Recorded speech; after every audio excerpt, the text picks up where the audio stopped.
Hello, and welcome to Dublin Actors Podcast, number 7. Number 7. Number 7. I think it's number 7. Yeah, not counting the Halloween special. Not counting the Halloween special, yeah.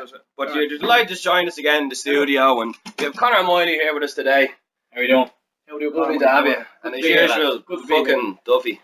Yeah. Yeah, and myself. Right. Yeah, I lost. We always go through this. I lost. No, fuck up. I asked. Like, come on, go! Yeah, for fuck's sake. Right.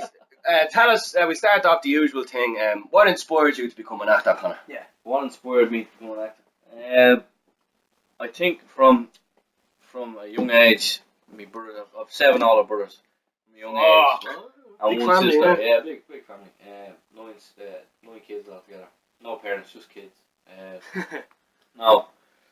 And they used to sit me in front of these films that weren't like for my age, like Eddie Murphy and Richard Pryor and stuff like that. Oh, yeah. All of the classic 90s films and everything before it. Yeah. Bit of Fresh Prince as well, I hope. Yeah, everything you think of Die Hard, everything. The Yeah. Commitments was a big one. The kids were watching Barney, I was watching The Commitments every day. But yeah, and then like I'd be doing impressions, and they'd get, when their friends come over, they'd ask me to do impressions because it was funny, like, you know. And that's probably where it started for me. Performing from an early age. Yeah, and like I knew I could do that, and then school growing up, making people laugh. I was always class clown, so that was probably what inspired me, because I knew I could make people laugh. Yeah, natural progression. Yeah, we always had that natural kind of thing from a young age, like, you know. Yeah. It's the kind of thing, like when I was younger, I used to learn on the telly and used to imitate the people's voice. Yeah. I mean, you're watching the news and you'd be taking the piss off and you'd be doing the voices, and you know what I mean. Yeah. That's how You had that natural comedic instinct. Yeah, At a very young age. I think so. Like,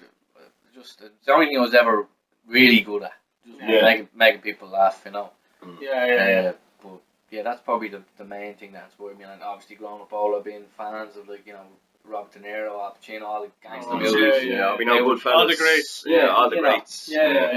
All that stuff, and then starting looking at it in a more serious way. Watch a few episodes inside the actor studio, and you think, I'm gonna do that as well. Yeah. You start fucking imagining what you say if you were being interviewed. Yeah. What's your favourite curse word? Yeah, so that's kind of where it started off for me. Excellent. Good stuff, man. Good fucking stuff. And when did you start seeing it as a viable career choice? Because I know a lot of people want to do acting, but they never really have the stones to go study it or anything like that. Yeah, it's a very serious commitment. You know? Yeah, well, I played music for years as a a teenager and stuff like that, and bands and all that crack, and I kind of got bored with that, and I seen the Liberty's course that we've all done. Did you come across it? How did you come across it? Daniel Monaghan. Mono. He put you on, like. He's from Lucan, where I live, and he was mates with my cousin, and he told me about the course that he was doing at the time. I was in Ballyfermot College doing TV and film. Yeah. Which I just picked because I didn't know what I wanted to do, you know. Exactly. And after 2 years of doing Ballyfermot, I said, I'm going to do that. But I took 2 years off, which was a mistake, but not a mistake because I fell in. Like, the year that I was in was great. I have some of my best friends now. But whatchamacallit? Yeah, I kind of started taking it seriously because I didn't know what I wanted to do. I said, I need to pick something quick because, like, you know, I'm in my early 20s. If you're going to start something, you got to start now. Oh, I see what you mean. At that age where it's decision time, I got the back education of the social welfare. Thanks, government. Without being a fall back in the days. Cutting our fucking course, bastard. Anyway, we won't talk about that. Don't mention the war. Yeah. But actually, talking about that course being cut now you're in the academy, which is the course that the lectures in Bull Alley started after the course was cut. Me and Warren are academy graduates, and Miley is currently attending it. So what's the academy like now? It's been the syllabus was changed recently, wasn't it? Yeah, I think we're doing kind of less hours and less kind of classes, but I mean, you still have your play, your script, and your character, and that's the most important. Decent rehearsal times that kind of fit around if you want to work in the mornings during the week and weekends. You know, we do like 3:30 or 2:30 to 6:30. Which is good. And I basically got a job there, and it kind of just worked out perfectly around that. And I was like, okay, I'm set now. Yeah. But it's good. I mean, you have the looks of Neil Jordan and Neville Carroll style. Neil's great to work with. He's working with one of the Angeline as well. She was on a podcast with us. She's part of the theatre company. She's directing us in a show at the moment. Yeah, she's directing with Neil. going well. Angie's great. She's doing a great job at the moment as well. Yeah, good to hear. And the academy now is still based up in Portobello, isn't it? Just still Portobello Harbour Playhouse, yeah. Harbour Playhouse, Yeah. lads. Great spot. Lovely. It's good, like, it's hard to find the first. Oh, it's awful. Yeah, I was a bit lost the first time I went just there. going into the lower deck for the point. So where's this place? We're going to probably, where are we going? I tell you, we better jumping ahead to the academy. No. What about primary school now? Primary school was that much drama for you. Oh, Jesus. We'll bring it back. Why do you always bring it back to Because shitting on the fact that there's no good drama for kids in school? It's a fight. The problem with Ireland, ladies and gentlemen, is the fact that there's no drama for kids in primary school. Now, we'd have so much more actors if that was the fucking case. Why do you have to be Because it's what you want to see. Right, go on. Was there any drama for you in primary school? Obviously, everyone had the nativity play. Yeah. But and I was always the donkey. Class clown, just the way it was, fair enough. But not much drama because typical young fella, I was like, no, I want to be a footballer. I want to be, you know what I mean? And then the music came, and then the acting came because, like, for a long time, I'll be honest, like the likes of musicals and dancing and stuff like that put me off because of like, You'd be afraid if you're able to do it or not. Yeah, you know the whole macho thing. Macho thing. I'm man enough to admit that. I did not do it like straight off the bat because of them reasons. But then I just, the more I get older, I'm like, you know what? Who cares? Who gives a shit? Yeah, you start. It doesn't matter what the other lads think. Fuck it, like, go for it. You know what I And mean? you played a large part in the most recent Bull Alley musical, Man of No Importance. You were one of the leads, weren't you? I was one of the St. Mel's players. I don't know what you call it, one of the leads. So. Well, it was. You said you had it. It was a You had a substantial role. Yeah, substantial. Like my bills. Yeah. No, that's what they always say in the letter. You have a substantial amount to pay. You have to pay us. Jesus, look at you, piece. Yeah, I'm in debt severely. We got him on the podcast. Try to free lunch. No, Man of No Importance. Great musical. Like that was the second musical I ever done. The first one was Sweeney Todd the year before. Chorus roles, different roles, and I played a policeman. That was my first experience, and I loved it. It was like, okay, next year I'm gonna be on the ball. All the music classes. In with Brian Daly, it was the music teacher. Singing teacher, but like good old kid. Love the French horn. Kind of worked my ass off all the way through, singing wise. I mean, I've been bands stuff I could sing, but it's a different story in musicals. Exactly, completely. Because you've so much choreographed dance, you know what I mean? You have to be. But even the singing is a lot more technical than, you know. I mean, I thought I'd go in and do the singing class and be like, wait a shot. What song are you going to sing? Oh, yeah, Mustang Sally, baby, when you hear this. People walking in and go, Jesus Christ. And then Man of No Importance came, lucky enough to get the role of Bally because my audition was good enough, so I'm told. And it was brilliant, probably one of the best productions I was a part of in Bull Alley. It was amazing. And the music, you know, an Irish story as well, which I really like, and suited me. I was kind of lucky because the lad who played Baldy was like a proper dub, normal bloke. James, David Kelly played him in the movie. David Kelly, yeah. You know, old actor, he was in. I know David Kelly. He was in Trumpet City as well. He's probably the most. He's only famous now, isn't he? theatre. He's fantastic. He's a real Abbey actor as well. He was always in the Abbey. I wasn't sure where I was going to get that because how big shoes to fill. Yeah, and the appearance difference between me and. When in regards to physicality and he's a slight lad and you're a big old. Yeah, I'm a big old rugby player. You know, I've never played rugby in my life. I used to get that in school all the time. I was like, why don't you go play rugby? He's like, you're basically just calling me fat, fuck off and leave me alone. But it was brilliant. Man of No Importance is great. I got to sing the great song and all. You know, people say like, oh, you've done such a great job with the song. Fair enough, I've done alright, but the song is a lovely song. Exactly. You got to give credit to the people who wrote the music for it and stuff like that. It was brilliant. Exactly, that's the thing. Like when you're working with a good bit of text, you know, you can very nearly do it and it's grand, you know. Yeah, the lines just flow off the page. Yeah. Unfortunately, I didn't see the Man of. I'm on DVD. I'll send you a copy. There we go. I only got the DVD there. It's not about a fella who was on a bus or something, is it? He's a bus conductor. And it's the 1960s, and he's in the closet.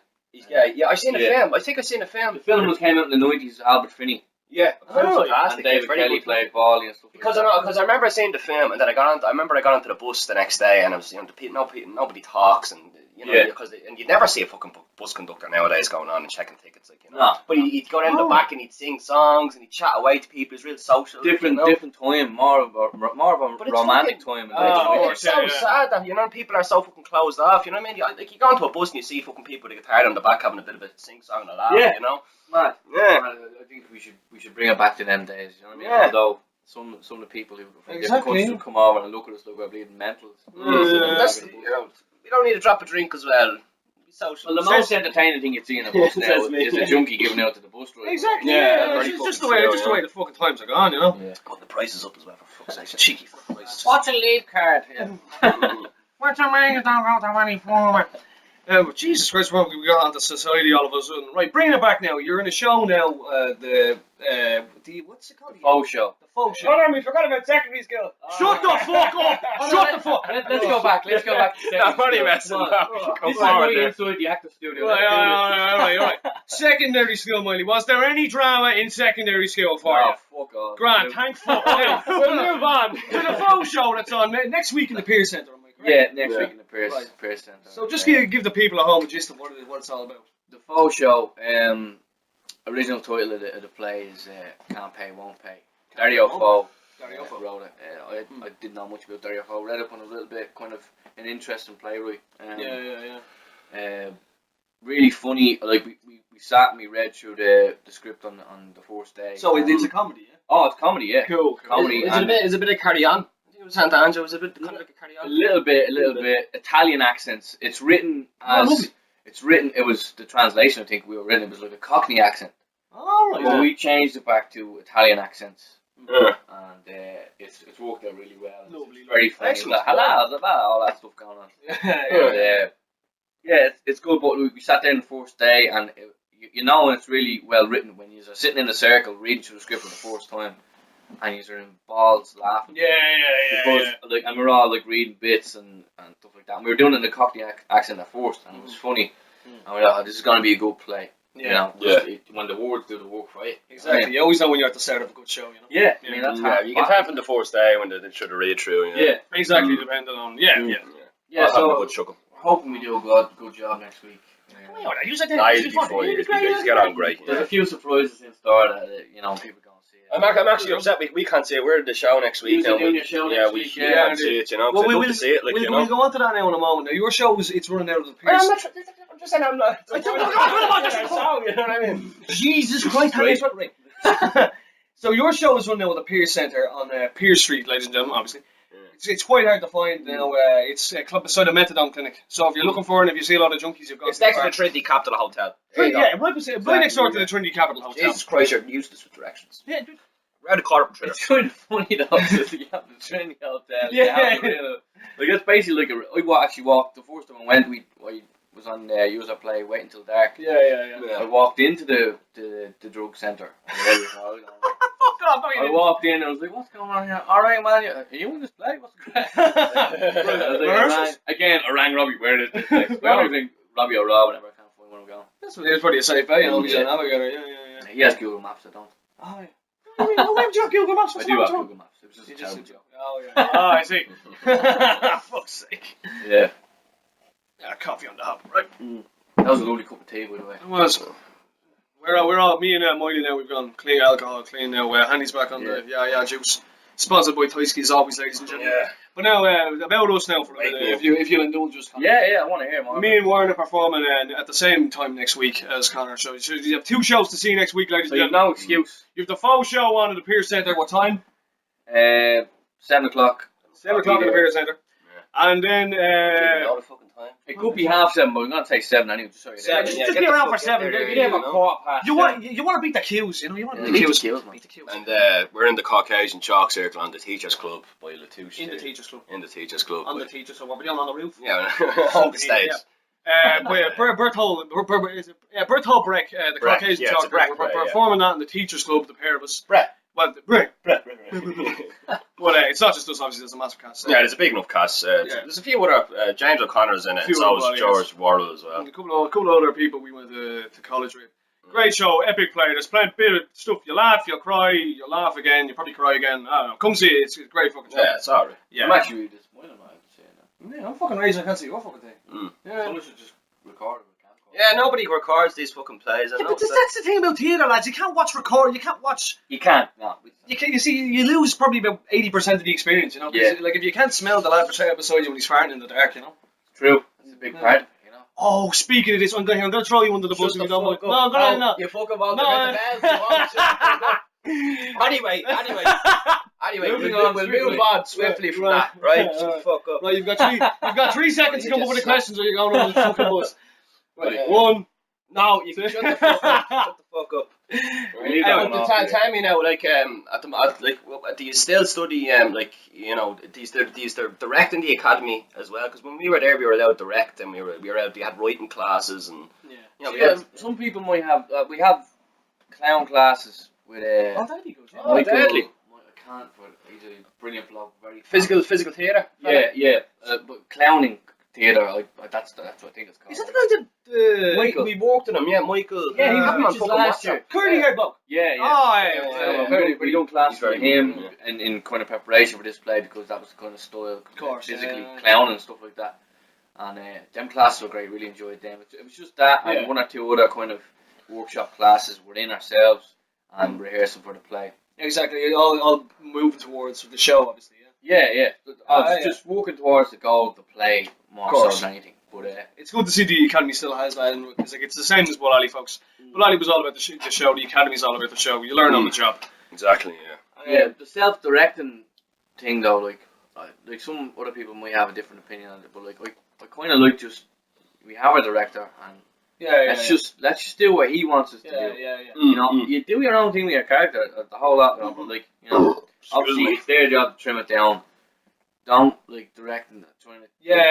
Some people are trying to be too much. Oh, come here to me. We can talk about that now because you go by a director. There's too much talking. Yeah. You want to just get on with it. Do you know what I mean? Yeah, that's that. I get kind of impatient with time wasting. Oh, what if we did this? Yeah, how does he pick up the glass? Would he pick it up like this? Shut the fuck up and get on with the fucking rehearsal. You know? Glasses, man. No, just shut the fuck up. But I know where you're coming from. It's annoying. Get on with it. It is. It's true. At the end of that, very frustrating. You do it so many times that you don't get it wrong. You know. And obviously, you don't have to talk about when you're in Bull Alley and there's such big, class. We had a very big group, and we had a very big group for the musical first and second year. Yeah. And kind of, it's great when things are just totally in control. People are shutting the fuck up. Exactly. And listen to the person who's sitting in the chair in front. Yeah. There's a lot of idiots flying around left, right, and centre. I like control stuff. I like when there's order. Order. Yeah. But when you're walking Neil, it's always done properly. You know what I mean? Bullshit. It's not bullshit, The Dublin Actors podcast does not support Nazism in any way. We will be. Yeah. No, that was actually a pretty good show. Man, you already look like a fucking skinhead. What are you doing, man? Yeah. Jesus Christ. Yeah. No, but at the end of the day, man, you are right. Not about the Nazi thing. But when it comes I'm not a Nazi. I'm not a Nazi. He just looks like we're ladies and gentlemen. I can't be a Nazi. I'm diabetic. I can't be a Nazi. Yeah. Oh, but but at the end of the day, when you're working on a show, you need to put a certain amount of faith and trust into the director. You need to show a certain amount of respect. Yeah. You know? And if you don't like something that he wants you to do, that's between you and the director. You have a one-to-one outside. You don't bring it up in the rehearsal space. You know, it affects the energy in the room. Especially when there's like 20 people waiting for their cue to go on. You know. Yeah. Because if you look at pinball machine and the thing is bouncing around, and you're like, shut up. Let's just do this. Yeah, exactly. Yeah, it's like, come on, we'll run it. We'll see what happens. Yeah. What are you doing? Can I try? Yeah. What's it look like? I don't know. I just seen you fucking moving over the screen. I don't know what you're doing. There. Yeah. Sorted. Lovely. Good stuff. But I agree with you. That can really fuck up a rehearsal process. You know, Exactly. too many opinions going around. What was it Neville said? 100 actors go into a room. How many actors does it take to change a light bulb? 100 walk into a room. 1 and the 19 others tell you how they do it. Yeah. There's that many fucking opinions flying around. It is. No, it is very true. I love when Neville kind of just gave a little golden eggs like that when he says something. He just stand there and he just say it, and everyone would just say it. And like most people immature people would laugh and think he's just trying to be funny. But the right people would look at him and go, "No, listen to that because he's fucking trying to tell us something." Blowing your fucking mind. He's a man for the quotes, alright. He is. He's a man. Is he directing any of the Academy shows this year? Do you know? He's going to direct the next one. What do you know what your shows are? Is it all thrown up in the air? The next one we're going to do, I don't know it's going to be a Chekhov. I don't know what play it's going to be. Yeah, he's naturalism, absurdism, realism. He's covering all that. Yeah. So it is similar to the syllabus we covered. Yeah, we did. Yeah, it is. It's the same more or less, I think. But I'm really looking forward to doing something serious, to be honest. Yeah. It doesn't look like a good bit of like a serious drama to get your teeth stuck into. Yeah, because I haven't done a whole lot of that. I've done mostly comedy roles and stuff like that, and which I love. You could say it's my strong point. Exactly. Everybody has that one strong point. Yeah, like some of the lads like Con Cowan, who's in the academy with me now. He's very good at serious stuff. He's very good. He's good at funny stuff as well. We're kind of buddy cops in the faux show. Good stuff, huh? And we kind of bounce on, and he's very funny in this. And when people go and see it, they'll see that. But, so go and see it. Please, plug there. He's very good at that. And a few other lads, like you said, people with their strengths is good. Exactly, but I want to do something very serious, very emotional next, or whether I get the opportunity to do it next time. I felt that myself. Every actor wants to do the serious role because when you first come in, you want to do serious stuff, I haven't stretched out that way yet. I haven't went that way. The most serious I've ever done was Baldy. Like the song was sad, and there was a few serious bits. Obviously, if you're familiar with the musical or the film or the play or whatever. Where the Alfie, the main characters get beaten up and stuff like that. They're the only kind of serious things I've done.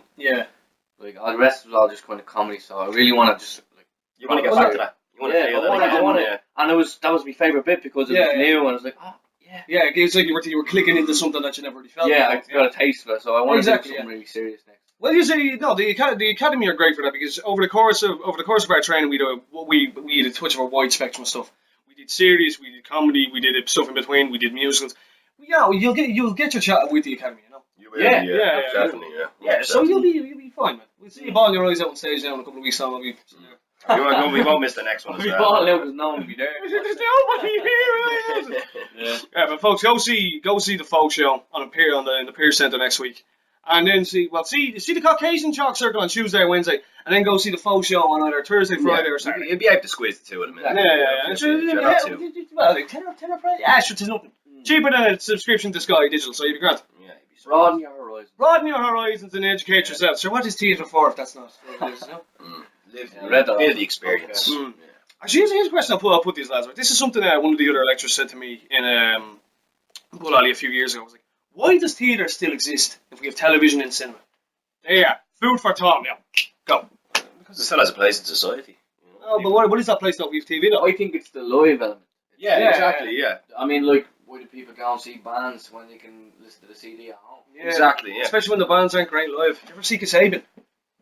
No. They're crap live, man. Don't do it. Don't do it. Eric Clapton. He's meant to be. He just sits on a stool and that's it. What is he? That's because he's like 103. He's old. He's only going to go to perform Layla with the same amount of verve as he did when he was a young lad. Yeah, they need to cut out on him when he was doing Layla in one concert as well. Yeah. Jesus. One song everybody wants to fucking hear. Play Layla. Stone Roses are playing as well. Oh yeah, Stone Roses. Big Stone Roses. That's what's on in Dublin this week. I wait to see them. I seen him in Phoenix Park. It was the most chilled out concert ever. It was fucking great. You had the Wailers on beforehand as well, like without Bob Marley. The Wailers. Yeah, and then Wailers was Bob Marley's band, wasn't it? Yeah, they were the warm-up act, and then he came on and Ian Brown was dancing like a monkey. It was great. And then the next day, Swedish House Mafia were on, and it was fucking murder in the place. Oh, that's when the fucking the chick, the stabbings and the blowjob girl, the blowjob girl, all that fucking shit. The blowjob girl, that's she whatever. I mean, if you want to go see a concert, right, don't bring a sledgehammer. Don't do it. Just. You know what I mean? You can't listen to music. What the hell are you supposed to get hammered? No, but that's real scumbags. Fuckers. Do you know what they were actually doing? They were hiding the knives in the board's hair. They were bringing their girlfriends and they're sticking the knives. What the fuck? The effort that goes in is like, how are we going to stop anyone? Yeah, that's it. They were determined to go out and fucking do it. Like, yeah, you know what I mean? Would you not just shag someone in your own neighbourhood, like? I mean, bit of fucking... It's like when you go out to fucking a club and some fella fucking glasses someone, like, it's just scumbags. Like, what happened to Diggs around the lane, like, you know what I mean? Yeah, well, it's all escalation now, So back to what we were saying earlier about the more romantic time, nobody can just go out and have a digger match, it always ends wrong, and you lose or you win and you shake hands, you walk away. Exactly, that's it. My brothers are... Be a fucking man about it, don't be a fucking scumbag, like, exactly. This has gone very... We'll bring it back to acting now. No. And a bit of music as well. Be a man and go see the 2 fucking shows next week. No, it is. I come from... My older brothers kind of instill certain things in me, like I have brothers that are in their 40s. You know what I mean? 40s and whatever. I'm the only one left in the 20s. That's sad. Are you the babby? I'm the babby as well. It has its perks, but it has its downfalls. It does, you know? Your ma will always give you the most sausages on the plate, but you're always going to get someone fucking robbing them. To hide it down here. Guard that plate. Fucking stabbing him with the fucking fork. Like, you know, noise, sledgehammers. If you're a real man, you wouldn't need any of that stuff. No, you wouldn't. Jeez, now lads, we're going to be fucking loud. The Dublin Actors podcast starts on the world now. That's what you should fucking call this episode. It's reality, Connor. You have to understand that. We live in a cynical time, lads. A cynical time when digs around the lane and the singing bus conductor no longer exist. Now what have we got? He's in the closet. And now what have we got? We got stabbings in a park and junkies masturbating on the back of Dublin bus. What are you going to do? What are you going to fucking do? I blame heroin personally. Heroin and gay burn. That's what it is. Heroin are you throwing Gable under the bus? No, fucking throwing gay burn out of the game. Hey, when he started smoking weed, everyone got fucked up. Oh yeah. He's mad for a fucking imagine that. Yeah, lads. He was famous around Holt. You'd smell it when you walk past the gaff. Yeah. Apparently Gable's a bit of a knobhead. Of course, he's a bit of a fucking knobhead. He lived in Holt. I heard a story that my dad told me his mates of his were doing a job in his gaff, and they asked him for water to fill the kettle. They had to make a cup of tea for themselves. They had their own thing and all. Yeah. They were doing something in his garden or something like that, and he walked in. No, we've no water. We can't do that. You have to get there yourself. Close the door, and his wife ended up coming out and saying, "I'll give you the water." His wife was selling. You wouldn't give them water for a cup of tea. Fucking arse, it's like he's not the only fucking house. The Pat Kenny had a big argument over the field next to him as well. You remember that? Basically, there was this land next to him, and he was doing a remake of the Richard Harris movie. My field. No, he was just an arsehole. It was a big argument over land, and he wouldn't give it to them. Like, you know, it's this real old couple living next. Yeah, to him, well, you know? he got his comeuppance up. We actually seen him when we were out in Accents. We did. And he looked fucking wrecked. Hold on, I thought he looked alright. No, he didn't. He looked fucking wrecked. He doesn't wear any makeup anymore because he's not in the Late Show. So yeah, that's true. He's bringing it back. He's making it real. You know? He's probably still in hiding from the lad who tried to drive over him. Oh, yeah, you're a censor. You're a fucking arsehole. Thank you. I'm not gonna. You're a piece of shit. That's fucking great. That story you told me about the fact that he invented a device to stop cars crashing. Is that true? You told? Yeah. Well, this is what I was told. Basically, this fella went on the late. And he comes on, he's like, "You're a censor, you're in super arsehole, you're a piece of shit." Stands up in the middle of the broadcast. Oh, I've seen that. Yeah. But what is the victory of freedom or justice? He had to be dragged out of the fucking studio. But apparently he had this device to stop car accidents, and he drove his car the next day after the interview into RT Studios, locked. Just the irony of that. I was like, I've invented a fucking device to stop cars crashing, and then he crashes into the place that wouldn't put him on TV. What a dick, like, you know. I forgot to turn on the system. Is this the outfit that got up out of the sea? Yeah, with the leather jacket. You're a censor. Yeah. Thank you. You're an insufferable piece of shit. But we have about 2 minutes left, so we talk about our theatre. Yeah, well, the head above water theatre company lads, we've the show basically together now. We've rewrites all done. I still have to do a little bit more work. Yeah, let's get the fuck on it. You fucking run it yourself, you prick. But anyway, so that's all about done. We're probably gonna start. We're gonna put something up on Crooked House. Yeah, we've been promising auditions for a while, but auditions be going up soon enough now. You know, we have everything together now, and we're gonna be rehearsing next week now with the finalised piece. We're combining a couple of stories together. In case you didn't realise, the Dublin Actors podcast is done by the head above water theatre company. I've watched a few episodes. I had to do my research. You're familiar with us. But anyway, so the show is coming together soon. We'll have some concrete stuff. Well, internet stuff. We'll be able to fucking put up. Oh yes, and we're putting up another sketch as well. Hopefully next week, which is. Oh, we made a sketch. That's what we did. We made a sketch. Yeah, we should put in the link as well. Theodore and the Amazing Charlie. Theodore and the Amazing Charlie. That's still the comedy sketch. And we will be cutting up more of them as well. That's going to be a continuous thing. Yeah, to go along with the PA. He's going to be writing that as well. As if I've got enough fucking work. Yeah, the chap is overloaded at the moment as well. You know, working 2 jobs. Oh, now look at him. The mustache is going great. He's fucking exhausted. But yeah, don't worry about it.